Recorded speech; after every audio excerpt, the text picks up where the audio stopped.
भारतीय जनता पार्टीच्या कुठल्याही कार्यकर्त्याला आनंद होईल असा हा प्रसंग असल्यामुळे पार 40-50 वर्षापासून त्यावेळचे स्वर्गीय अण्णा ठाकूरांपासून स्वर्गीय सुभाष वरांपासून अशी एक मोठी यादी आहे. या सगळ्यात ज्यांच्यावर एक खूप चांगली जाहिरात ही आम्ही डिझाईन केली की हे यश यांच्यामुळे आहे. असे अनेकांनी आपलं आयुष्य घालवलं आणि मग हे दिवस आल्यामुळे केवळ आणि केवळ कौतुक म्हणून आम्ही इथे आलेलो आहोत. महानगरपालिकेच्या राजकारणामध्ये, महानगरपालिकेच्या प्रशासनामध्ये ढवळाढवळ करण्याचा माझा, मुन्नासाहेबांचा कोणाचा स्वभावच नाही आणि तशी आवश्यकता पण नाही. कारण जे निवडून दिलेले आहेत ते समर्थ आहेत, ते करतील.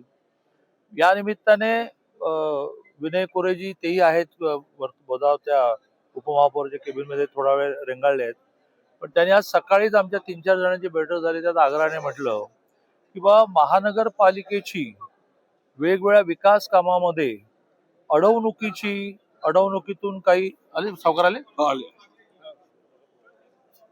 तुमच्या नावाने कोट करतोय त्यामुळे तुम्ही पाहिजे. आज सकाळीच विनय कोरे सावकारांनी आम्हा नेत्यांना जे म्हटलं ते या निमित्ताने जाहीरपणे सांगतो की त्यांनी असं म्हटलं की विकास कामामध्ये अडथळे निर्माण करण्याचं काम आणि त्या अडथळ्यातून स्वतःचा काही लाभ मिळवून घेण्याचं काम हे नगरसेवकांनी करू नये. प्रशासनाला सहकार्य केलं पाहिजे. त्यांनी जे म्हटलं त्याला देवेंद्रजींनी जे म्हटलंय त्याचा आधार देतो. राज्याची आर्थिक स्थिती हे दिवसेंदिवस उत्तम होत चालली. काही नवीन रिसोर्सेस आणि सोर्सेस दोन वेगळे शब्द आहेत. रिसोर्सेस म्हणजे काय तर गडचिरोली जिल्ह्यामध्ये आपल्याला स्टील सापडलं ज्यातून राज्याचा रेव्हेन्यू वाढेल. सोर्सेस म्हणजे काय तर काही फायनान्शियल इन्स्टिट्यूटने आपल्याला ट्राय पार्टी अग्रीमेंट करून कॉन्ट्रॅक्टरचं पेमेंट 6 महिन्यासाठी पे करणं याची तयारी दर्शवली की ज्या 6 महिन्यामध्ये कॉन्ट्रॅक्टरला बिल वेळेत मिळाल्यामुळे त्याने 10% इंटरेस्ट रेटने इंटरेस्ट भरायचा. 6 महिन्यापेक्षा जास्त वेळ लागला तर सरकारने भरायचा.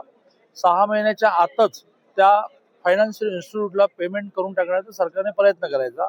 असे खूप मोठमोठे फायनान्शियल इन्स्टिट्यूशन्स आपल्याला अप्रोच झाल्यामुळे आणि ते आपल्या कर्ज परिभाषेत येत नसल्यामुळे, कारण ते पेमेंट त्यांनी कॉन्ट्रॅक्टरला गेलं. एका अर्थाने कॉन्ट्रॅक्टरने लोन काढलं, मग ते आपल्या बॅलन्स शीटला येत नाही. एकावरती सविस्तर मी मांडेन, देवेंजींनाही मांडायला सांगेन. त्यामुळे पैसे विकासाला खूप देवेंजी देणार आहेत. एकनाथजी, देवेंजी आणि आता सुमित्राबाईंनी हे तिघे मिळून राज्याच्या विकासासाठी खूप प्रयत्न करणार आहेत. नवीन बजेटमध्ये 98,000 लाख कोटी, कारण टोटल बजेट आपण 53 लाख कोटीचं घोषित झालं केंद्राचं, त्यातल्यात 98 लाख कोटी एवढी मोठी अमाऊंट केंद्र महाराष्ट्रातल्या वेगवेगळ्या शहरांमधल्या पायाभूत सुविधांना देणार आहे. मग सांडपाण्याची निर्गत असेल, कचऱ्याची निर्गत असेल, शुद्ध पाणी मिळणं असेल, फ्लायओव्हर ब्रिजेस असतील, आमच्या मुन्नासाहेबांनी आणला तसा बास्केट ब्रिज असेल, ते शहर जगात चांगलं शहर झालं पाहिजे यासाठी केंद्र देणार आहे, राज्य देणार आहे. मग तुमची जबाबदारी काय आहे जी विनय कोरेंनी अतिशय स्पष्ट शब्दात सांगितली. सावकार असं म्हणाले की नगरसेवकांनी यात सहकार्य केलं पाहिजे, अडवणूक करू नये. त्यामुळे एका बाजूने एक सामान्य बीजेपीचा कार्यकर्ता म्हणून आनंद की बीजेपीचा कमळावरचा शिवसेना, राष्ट्रवादी, जनसुराज्य या सगळ्या आमच्या सहयोगी पक्षांच्या सहकार्यामुळे त्यांचे खूप मनापासून आभार मानतो की कोणी खळखळ केली नाही. पहिला बीजेपीचा महापौर होतोय ना, होऊ द्या. तर त्या सगळ्या सहयोगी पक्षांचे आभार मानतो. आणि तुम्हाला जो प्रश्न पडलाय की महानगरपालिकेत कधीच मी येत नाही, का आलो, आनंद व्यक्त करायला आलो. 20 ते 25 असं 1.25 महिना विधानसभा चालायची. साधारणतः बजेट सेशन एवढं लंब चालवावं लागतं. सुट्ट्या आहेत बऱ्याच, तरी 21 दिवस वर्किंग मिळाले. हे अधिवेशन राज्यातल्या वेगवेगळ्या प्रश्नांच्या सोडवणुकीचं सभागृहात आणि सभागृहाबाहेर बैठका, ही सभागृहाबाहेर बैठक लावायला लागेल. जवळजवळ 90% विषयांचा निचरा होतो आणि म्हणून ह्या अधिवेशनाकडे सगळे जुलैचं हार्डली 2 आठवडे चालतं, डिसेंबरचं जेमतेम 2 आठवडे चालतं. ह्या अधिवेशनाकडे मात्र सगळेजण बजेट काय डिक्लेअर झालं, विकासाला काय पैसे मिळाले, नवीन टॅक्सेस काही लागले का, आणि असे पेंडिंग प्रश्न सोडवणं. त्याचा सांगलीपुरता विचार म्हटला तर आम्हाला नवीन पाण्याचा उद्भव हवा आहे. पहिल्यांदा असं झालंय की महाराष्ट्राचं बजेट अर्थमंत्री न मांडता महाराष्ट्राचे मुख्यमंत्री मांडतायत आणि योगायोग असं आहे की जवळची 3 राज्यांमध्ये मुख्यमंत्री बजेट मांडतात आणि त्यामुळे बजेटमध्ये चांगली अमाऊंट मिळेल आणि त्यातून आपले पेंडिंग जयंती नाल्यापासूनचे विषय, पंचगंगा प्रदूषणाचे विषय, ट्रॅफिकचा विचार करून काही फ्लायओव्हर ब्रिजेस करणं, एखादा का होईना छोटा का होईना भुयारी मार्ग करता येईल का, की ज्यातून ज्यांना मध्ये काही काम नसतं ते इथून निघाले की डायरेक्ट तिथे पोहोचले. म्हणजे खूप विषयांचा देवेंद्रजींच्या डोक्यात प्लॅन तयार आहे. त्यातच हद्दवाढ सुद्धा आहे. हद्दवाढ झाल्याशिवाय, शहराची लोकसंख्या वाढल्याशिवाय केंद्राच्या वेगळ्या स्कीम मध्ये आपण येणार नाही. ती गावं ऑलरेडी अनियंत्रित विकसित झालेली आहे. त्यांना थोडं नियंत्रणाकडे आणायला लागेल. त्या गावांचं काय म्हणणं आहे ते ऐकून घ्यायला लागेल. हा चला.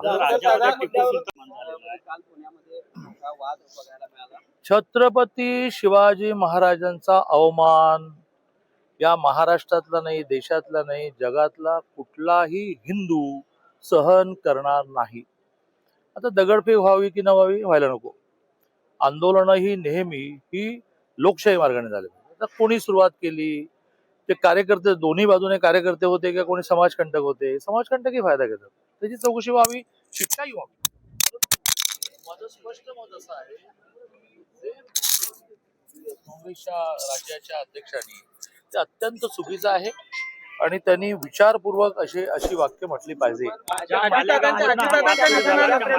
सभागृहामध्ये पुन्हा तो पोस्टर लावणार अशा प्रकारची भूमिका मालेगावच्या महापौरांनी घेतलेला आहे. मग त्याला काय करायचं? या देशामध्ये हिंदू, मुस्लिम, ख्रिश्चन हे प्रश्न तेव्हाच संपतील ज्या वेळेला ह्या देशातला हिंदू असो, मुसलमान असो, ख्रिश्चन असो, ज्यांचे महापुरुष कॉमन असते, ज्यांची मातृभूमी कॉमन असेल, जे राष्ट्रगीताला सन्मान देतील, वंदे मातरम सन्मान देतील. 4-5 विषय आहेत आणि 4-5 विषयातून का अनावश्यक प्रॉब्लेम सुरू आहेत.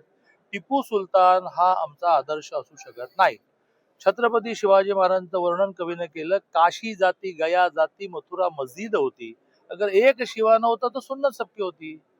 आपण जे आहोत तर त्यांच्यामुळे आहोत, त्यांचा अनादर कशासाठी. आदित्यदाच्या निधनानंतर अवघ्या 4 दिवसामध्ये राज्यभरातल्या 75 शाळांना अल्पसंख्याक शाळांचा दर्जा दिला. पोद्दार इंटरनॅशनल स्कूलच्या 25 शाळांचा देखील त्यामध्ये समावेश आहे. ऑगस्ट पासून हे प्रलंबित होते. मात्र आदित्यदाच्या निधनानंतर 4 दिवसात ज्या दिवशी दादांचं निधन झालं त्याच दिवशी प्रमाणपत्राचं वाटप झालेलं. दादा, हे गंभीर नाही वाटत का? त्याच दिवशी प्रमाणपत्रांचं वाटप झाल्याची माहिती समोर येते. माझ्यासारखा जो प्रकारचा आरोप. मी नेहमी, आपण एका गिरणी कामगाराचा मुलगा तुमच्यासारख्या आशीर्वादामुळे इथपर्यंत आलो, तो अपुऱ्या माहितीच्या आधारे काही बोलत नाही. उगाच माहिती झंझट कशाला, काय झालंय बघतो आणि बोलतो. कर्नाटकचे मंत्री प्रियांक खरगे यांनी RSS वरती टीका केली की सैतानांची संघटना आहे. RSS ला संपवण्याचा प्रयत्न ह्या देशामध्ये अनेकांनी केला. जेव्हा जेव्हा ती संपवण्याचा प्रयत्न होतो तेव्हा तेव्हा ती फार वाढते. ह्या देशामध्ये आणि संपूर्ण जगामध्ये हिंदूंवरचे अन्याय ह्या विषयामध्ये नेहमीच RSS आणि RSS पासून प्रेरणा घेऊन काम करणाऱ्या संघटनाच पुढे येतात आणि त्यामुळे सर्वसामान्य हिंदूला देशात नाही संपूर्ण जगामध्ये RSS बद्दल प्रेम आहे, श्रद्धा आहे. खारगेंचा मुलगा काय म्हणतो यावर काही अवलंबून आहे. गणेश नाईक आणि श्रीकांत शिंदेमधला वाद पुन्हा एकदा विकोपाला जाताना दिसतो. एकमेकावर एकेरी भाषेत टीका होते. एवढा प्रश्न माहितीमध्ये सगळं काही आलेलं आहे. एवढा मोठा प्रश्न विचारणा इतका अनुभवही तुमचा नाही आणि एवढ्या मोठ्या प्रश्नाचं उत्तर देण्या इतका मी पण मोठा नाही. दादा पहलगाम हल्ल्यातील जगदा त्यांच्या कुटुंबियांना मी काल ते पाहिलं आहे. अपुरी माहितीवर काही बोलणं बरोबर नाही, पण बहुधा त्यांना पुणे महानगर, बहुधा नसेल तर मला करायला लागेल, बहुधा पुणे महानगरपालिकेत दिली आहे.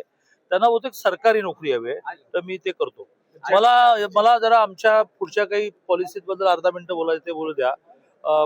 सगळ्याच महानगरपालिकेमध्ये आता स्वीकृत नगरसेवक या विषयामध्ये खूप फॉलोअप. काल तर मी वाचलं की सोलापूरला 300 जणांनी इच्छा व्यक्त केलेली आहे. आमच्याकडे एवढी नाही, पण 30 जणांनी केली आहे.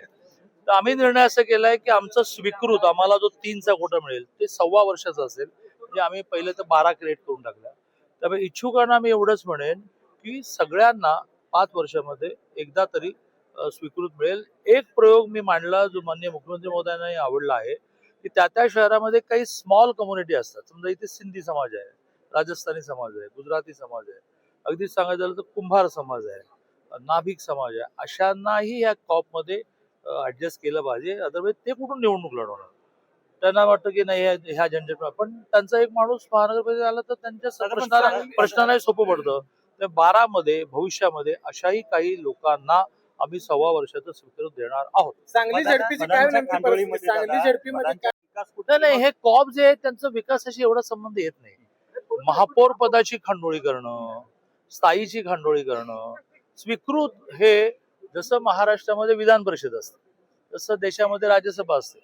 त्यातला त्यांचा रोल काय असतो? मार्गदर्शनाचा असतो, सल्ल्याचा असतो. आणि त्यामुळे ते उलट अधिकाधिक लोकांना ऍडजस्ट करण्यासाठीच असतात. आणि त्यामुळे आपल्याला 1.25 वर्ष केल्यामुळे अधिक लोकांना ऍडजस्ट करता आलं. आणि मग असं ऍडजस्ट करायचं असतं की त्या सिंधी समाजाला निवडणूक लढवता त्याला लढवायचं. चला सांगली चर्चा आणि कोल्हापूर चर्चेमध्ये नेमकं काय होणार? सांगलीचा तिढा काय? नेमकं काय भूमिका जिल्हा परिषदेला राहणार? सोलापूर जिल्हा परिषदेमध्ये भारतीय जनता पार्टीचा जिल्हा परिषदेचा अध्यक्ष व्हावा असा आमचा आग्रह आहे. माननीय मुश्रीफ साहेबांचं माझे 20 तुमचे 12 मग तुमचा कसा असं म्हणणं आहे. आमचं म्हणणं असं आहे की जनसुराज्य आणि भारतीय जनता पार्टी ही 2 शरीर एक आत्मा आहेत. त्यामुळे ते 12 अधिक 6 18 मिळून आम्हाला काउंट करा. 18 काउंट केलं तर 18 काउंट केलं तर 18 आणि 20 यात फार फरक पडत नाही. त्यामुळे पहिला अध्यक्ष ते इथे आम्ही 1.25 वर्षाचे 4 करणार आहोत. सगळ्यांना चान्स मिळणार आहे. पहिला बीजेपीचा होत आहे म्हणणं आहे. यावर निर्णय झाला, फक्त एक वाक्याचा निर्णय व्हायचा आहे की बाकी सगळं सोपं आहे की पुढचा सभा कोण, पुढचा सभा कोण, उपाध्यक्ष कोण. सांगलीचं थोडस अवघड गणित आहे. ते सोडवायला मी तुमच्यातून लवकर बाहेर पडलो तर तिकडे चाललोय.